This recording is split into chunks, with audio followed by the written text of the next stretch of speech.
का सारथी। जल्द अस्तित्व में आएगा Rajaji tiger reserve conservation foundation. अगली कैबिनेट बैठक में आ सकता है प्रस्ताव। मंजूरी के लिए अब मंत्रिमंडल की बैठक में रखा जाना शेष। बागेश्वर में पंचायती उपचुनाव के लिए आचार संहिता लागू। कपकोट तहसील में 20 और 21 सितंबर को होगा नामांकन। 5 अक्टूबर को मतदान और 7 अक्टूबर को होगी मतगणना।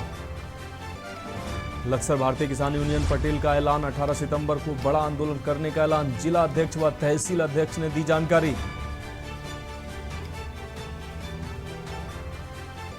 केंद्रीय ग्रिड में किल्लत से बिजली की मारामारी। अक्टूबर से राज्य में परेशानी बढ़ने के आसार। सीएम धामी ने ऊर्जा मंत्री से 400 मेगावाट बिजली की मांग की।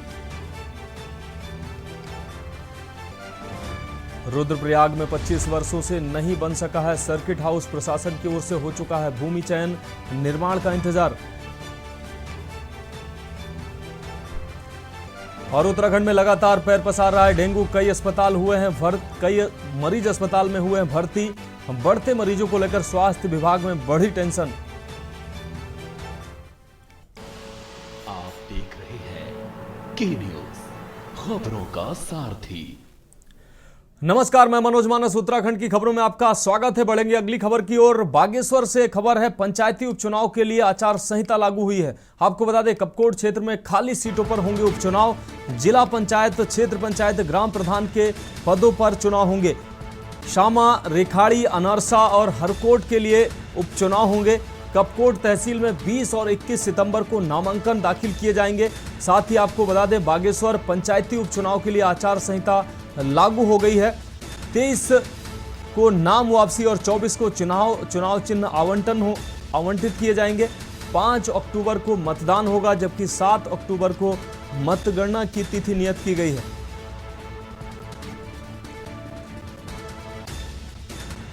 तो जिला पंचायत, क्षेत्र पंचायत और ग्राम प्रधान के पदों के लिए ये चुनाव होंगे। आपको बता दें, सामा, रेखाड़ी, अनरसा और हरकोट ये वो क्षेत्र हैं जहां चुनाव होने हैं। कपकोट तहसील में 20 और 21 सितंबर को नामांकन होंगे। बागेश्वर से ये अहम खबर। 23 को नाम वापसी, 24 को उपचुनाव का चिन्ह आवंटित किया जाएगा। 5 अक्टूबर को मतदान होगा, जबकि 7 अक्टूबर को मतगणना होगी। रुक करेंगे अगली खबर का। खबर हल्द्वानी से है, जहां एक बार फिर उत्तराखंड जल संस्थान संविदा श्रमिक संघ कुमाऊं मंडल के आह्वान पर हल्द्वानी जल संस्थान परिसर में संविदा कर्मचारियों ने 1 दिवसीय धरना प्रदर्शन किया है। आपको बता दें, इस दौरान संविदा कर्मचारियों में सरकार और प्रशासन के खिलाफ रोष भी देखने को मिला है। वक्ताओं ने कहा है कि 20-25 वर्षों से जल संस्थान में सेवा देते आ रहे हैं, पर आज तक सम्मानजनक मानदेय नहीं मिला है। आपको बता दें, महंगाई लगातार बढ़ रही है और हमें मात्र 8 से 9 हज़ार रुपये मानदेय दिया जा रहा है। ऐसे में हम कैसे अपना परिवार चलाएं? इस बात को सरकार को सोचना चाहिए। कई बार तमाम जनप्रतिनिधियों, सरकार, प्रशासन को इस बात से अवगत कराया जा चुका है, मगर किसी के कान में जूं तक नहीं रेंगती। उन्होंने कहा कि हमारी मांग है कि हमें कम से कम 22 हज़ार रुपये मानदेय दिया जाए। पूर्व में किए समझौते के अनुसार उन शर्तों का पालन किया जाए और स्वयं श्रमिकों को संविदा श्रमिकों की भांति भुगतान किया जाए।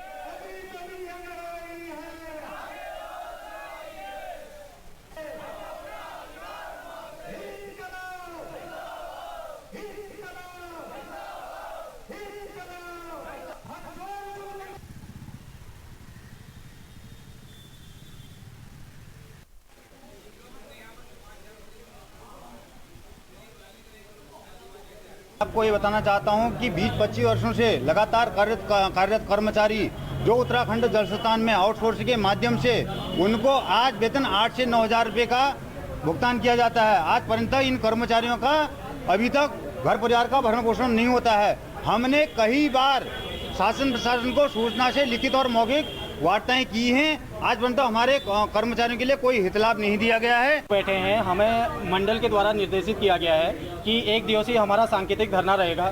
जो हमारे मांगी थी, जो हम लोगों का 2021 में जीएम ऑफिस में जो हमें समझौता दिया गया था, उस समझौते के तहत आज तक हम लोगों पर, श्रमिकों पर कोई लागू नहीं किया गया। उसमें हमारे 7-8 मामले थे, उन मांगों को लेकर हम लोगों ने उनसे समझौता कर लिया था। तो विभाग ने कहा कि हम इसको आपको देंगे, लेकिन अभी तक कुछ नहीं दिया गया। ये है कि हम विगत 4-5 साल से जल संस्थान के द्वारा लगे हुए हैं। हमें तनख्वाह कम से कम 5,000 रुपये साल का महीने का देते हैं, और वो भी हमारे 8 घंटे 10 से लेकर 10 घंटे तक हम काम करते हैं, गड्ढा खोदते हैं, पानी बिल बांटते हैं, लेकिन हमारे जितना भी मेहनत करते हैं उसके हिसाब से हमारा वेतन नहीं मिलता है। बढ़ेगी अगली अहम खबर की। उत्तराखंड में देहरादून जिले के बाद अब नैनीताल में भी डेंगू धीरे धीरे पैर पसार रहा है। जिले में अब तक डेंगू के 128 मामले सामने आ चुके हैं। हल्द्वानी के अर्बन इलाके में भी लगातार डेंगू फैल रहा है। लिहाजा स्वास्थ्य विभाग, प्रशासन और नगर निगम की टीम फॉगिंग करने के साथ ही जिन इलाकों से डेंगू के मरीज आ रहे हैं उन इलाकों में लार्वा चेकिंग और उन्हें नष्ट करने की कार्रवाई कर रहा है प्रशासन। जिलाधिकारी वंदना सिंह का कहना है कि नगर निगम, स्वास्थ्य विभाग और प्रशासन की अलग अलग गठित टीमें जो लगातार डेंगू के लार्वा की चेकिंग के साथ ही जिन इलाकों में मामले बढ़ रहे हैं उन इलाकों में सघन चेकिंग अभियान चला रही हैं, और अब तक 14,000 घरों में लार्वा की चेकिंग की गई है। इसको और तेजी से बढ़ाया जाएगा। इसके साथ ही अस्पतालों में डेंगू के मरीजों को बेहतर सुविधाएं और प्राइवेट अस्पताल भी डेंगू के नाम पर मरीजों का उत्पीड़न ना कर सकें, इसको लेकर प्रशासन नजर बनाए हुए है और आगामी दिनों से रोजाना लोगों को डेंगू की अपडेट भी मीडिया के माध्यम से सार्वजनिक की जाएगी।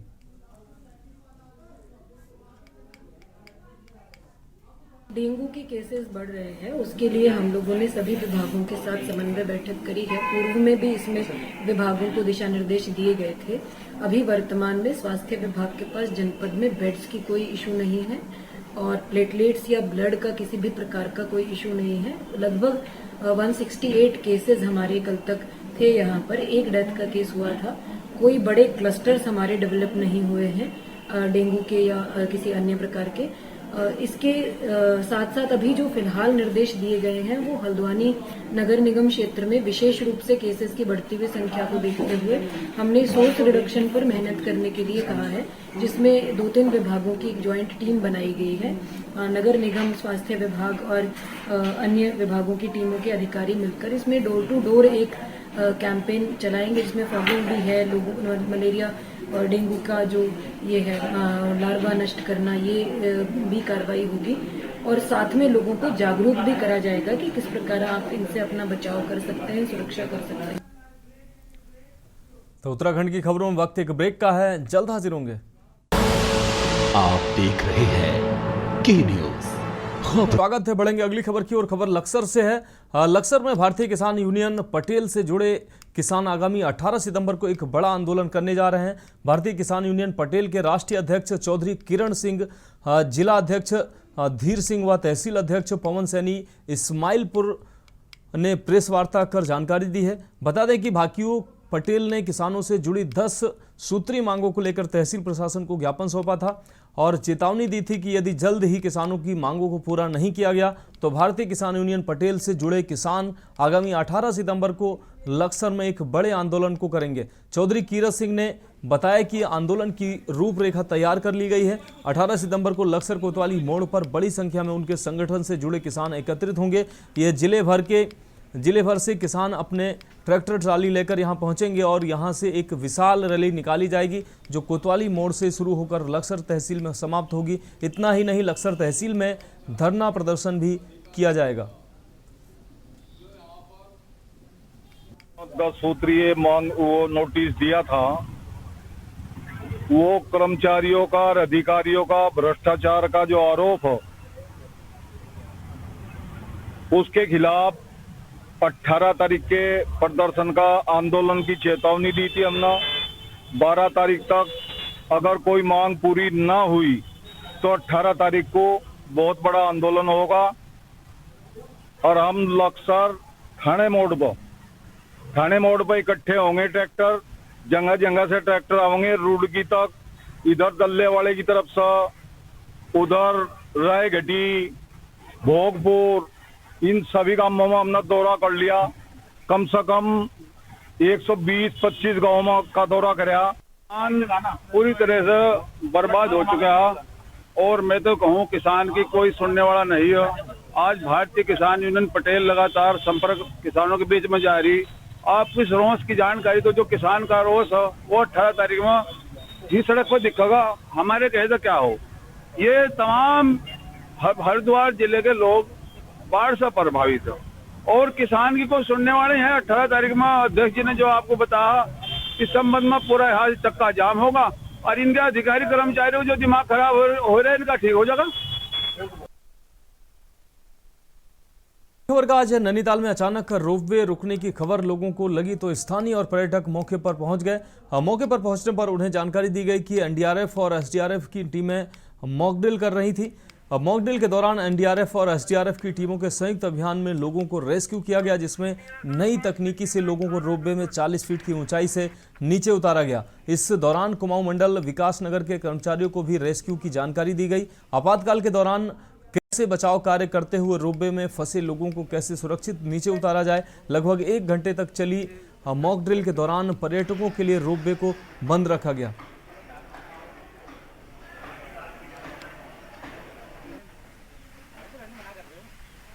आज रोपवे नैनीताल में एनडीआरएफ और एसडीआरएफ की टीम के साथ एक रेस्क्यू मॉक अभ्यास किया गया, जिससे आने वाले समय में बहुत फ़ायदा होने की उम्मीद है, क्योंकि नई तकनीक के साथ आज हमने इनके जो सामान था, इनकी जो रेस्क्यू की किट थी उसके साथ भी रेस्क्यू किया। उसके अलावा हम जिस मेथड को यूज़ करके रेस्क्यू करते हैं उसके साथ भी किया। तो लगातार कोशिश करने से और प्रैक्टिस करने से ये होता है कि जल्दी हम आने वाले टाइम में रेस्क्यू कर सकेंगे। उत्तराखंड प्रदेश जैसे हमारा 15 एनडीआरएफ का रिस्पॉन्सिबिलिटी का एरिया है, तो हम इस एरिया में जहाँ जहाँ पर भी रोप बेस है वहाँ पर मॉक करते रहते हैं। और हमारे बल मुख्यालय के निर्देशानुसार हम लगभग 6 महीने में हर एक रोप बे के ऊपर अभ्यास करते हैं। तो इसी प्रकार अभी हमने पूर्व में मसूरी में भी अभ्यास किया, मनसा देवी में किया और आज हम यहाँ पर यह अभ्यास कर रहे थे। अब बात अगली खबर की। हरिद्वार कनखल थाना क्षेत्र में हुई 77 साल के बुजुर्ग की हत्या का मामला पुलिस ने खुलासा किया है। आपको बता दें, जिले के नए एसपी प्रभुमेंद्र सिंह डोभाल ने 4 संभालते ही हत्याकांड का खुलासा किया है। 11 सितंबर की रात को मृतक अशोक चड्डा का शव कनखल थाना क्षेत्र के बैरागी कैंप स्थित उनके निजी आश्रम में मिला था। हत्याकांड के खुलासे को लेकर कनखल थाना पुलिस और एसओजी की टीम लगातार कई संदिग्धों से पूछताछ कर रही थी। एसएसपी का कहना है कि क्षेत्र के ही 4 युवकों ने लूट के इरादे से सेवाश्रम चलाने वाले बुजुर्ग को निशाना बनाया। लूट में नाकामयाब रहने पर युवकों ने बुजुर्ग अशोक चड्डा की गला रेत कर हत्या कर दी। अशोक कनखल, ज्वालापुर समेत आसपास के क्षेत्र के रहने वाले 4 आरोपियों को गिरफ्तार कर कोर्ट में पेश कर दिया गया है।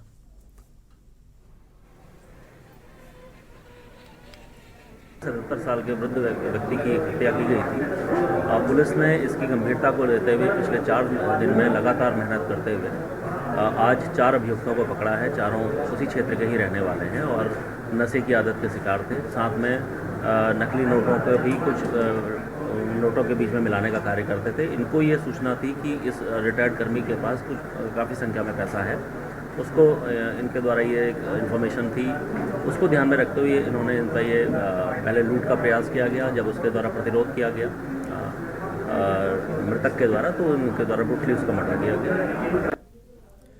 खबरों में वक्त एक और ब्रेक का है, जल्द हाजिर होंगे। आप देख रहे हैं के न्यूज़। फिर से आपका स्वागत है। बढ़ेंगे अगली खबर की ओर। खबर उत्तराखंड से है, जहां आयुष्मान भव योजना के तहत राज्य सरकार की ओर से लगातार आयुष्मान कार्ड बनाने का कार्य किया जा रहा है। सरकार ने इसके तहत राज्य में 25 लाख से ज्यादा लोगों के आयुष्मान कार्ड बनाने का लक्ष्य रखा है। इसी लक्ष्य को हासिल करने के लिए उद्देश्य से देहरादून स्थित दर्शन लाल चौक के पास आयुष्मान कैंप लगाया गया है, जिसमें लोग अधिक से अधिक संख्या में कार्ड बनवाने पहुंचे। भाजपा नेता ऋतु मित्रा की ओर से आयुष्मान कैंप का आयोजन किया गया है।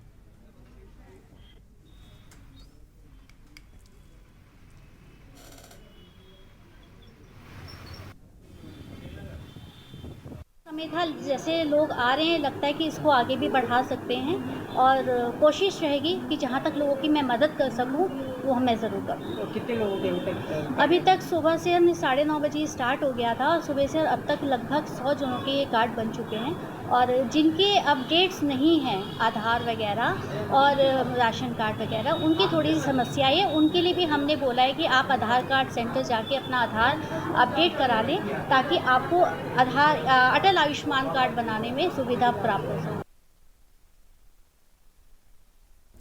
रुक करेंगे अगली खबर का। खबर हरिद्वार से है, जहां शनिवार को मुख्यमंत्री पुष्कर सिंह धामी और 17 सितंबर को प्रधानमंत्री नरेंद्र मोदी को जन्मदिन के अवसर पर भारतीय जनता पार्टी धूमधाम से इस अवसर को मनाएगी।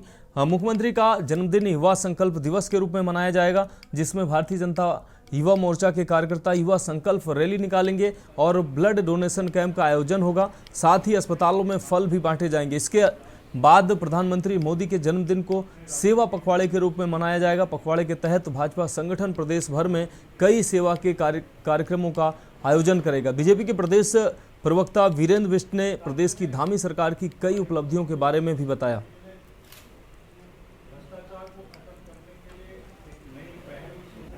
भारतीय जनता पार्टी इस कार्यक्रम को युवा संकल्प दिवस के रूप में मनाने जा रही है।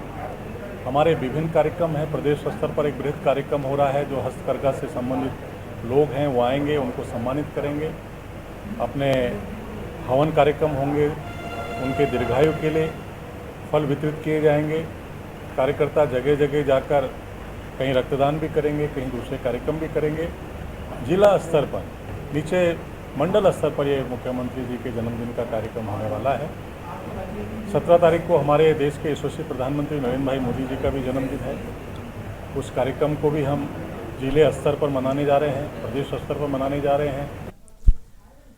अगली खबर बागेश्वर से है, जहां जिला सत्र न्यायाधीश आर.के. खुलवे ने चिटफंड कंपनी केमुला क्रेडिट को ऑपरेटिंग सोसाइटी के संचालन लखनऊ निवासी प्रदीप कुमार अस्थाना को 5 वर्ष का कठोर कारावास और 50,000 रुपये अर्थदंड की सजा सुनाई है। मामले में बागेश्वर के स्थानीय शाखा प्रबंधक दीपक राम व कर्मचारी जयपाल सिंह पालनी को 3 वर्ष का सश्रम कारावास और 20 हजार के अर्थदंड से दंडित किया है। जिला न्यायालय बागेश्वर ने सोसाइटी पर भी 1.1 करोड़ रुपए का जुर्माना लगाया है। बागेश्वर और बैजनाथ में अलग अलग दर्ज मामलों की सुनवाई करते हुए न्यायालय ने उत्तराखंड निपेक्षक हित संरक्षण अधिनियम के तहत महत्वपूर्ण निर्णय दिया है। न्यायालय ने पाया है कि कंपनी की ओर से जनता को अधिक ब्याज का लालच देकर धोखाधड़ी की गई है। सोसाइटी पर लगे जुर्माने से जमाकर्ताओं की पहचान कराकर धन राशि लौटाई जाएगी।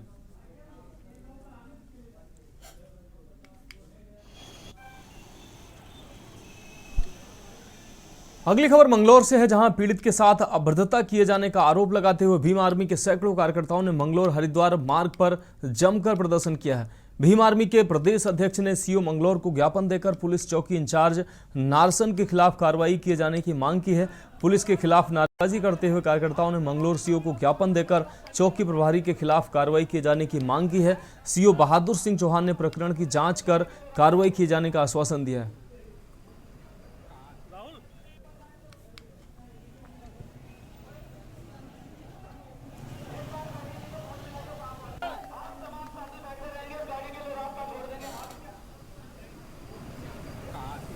जब भी हमारे समाज के लोग थाने में या चौकियों में अपनी फरियाद लेकर जाते हैं तो सुनवाई नहीं होती है। कुर्सी ना देकर उन्हें पेड़ के नीचे बिठा दिया जाता है। तो इसी प्रकरण को लेकर हम आए हैं कि यहाँ सीओ साहब को हमने तहरीर दी है कि ऐसे कर्मचारियों के खिलाफ जो है मुकदमा दर्ज किया जाए और तत्काल प्रभाव से उन्हें सस्पेंड किया जाए।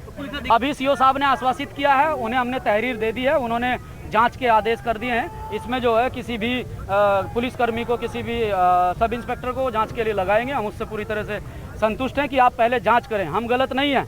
अगर हम गलत होते हैं तो हम अभी कहते हैं कि अभी मुकदमा दर्ज होना चाहिए। हम गलत नहीं हैं, आप जांच करें। गलती इनके पुलिस कर्मचारी की निकलेगी। तो उस आधार पे जब गए तो वहाँ चौकी पे काम वगैरह चल रहा है, जहाँ तक चौकी इंचार्ज का कहना है काम चल रहा था, तो वहाँ चेयर वगैरह नहीं थी। तो इस बात को लेके वहाँ इस नगला गोयल के प्रकरण और इस बात को लेके उनकी कुछ नाराज़गी थी। उस नाराज़गी के उसमें वो आज आए थे, ज्ञापन दे गए हैं और उसमें जांच हो जाएगी। जो भी उचित कार्रवाई होगी उससे अवगत कराया जाएगा। तो उत्तराखंड की खबरों में अभी के लिए इतना ही। मुझे दीजिए इजाजत और आप देखते रहिए के न्यूज़ इंडिया।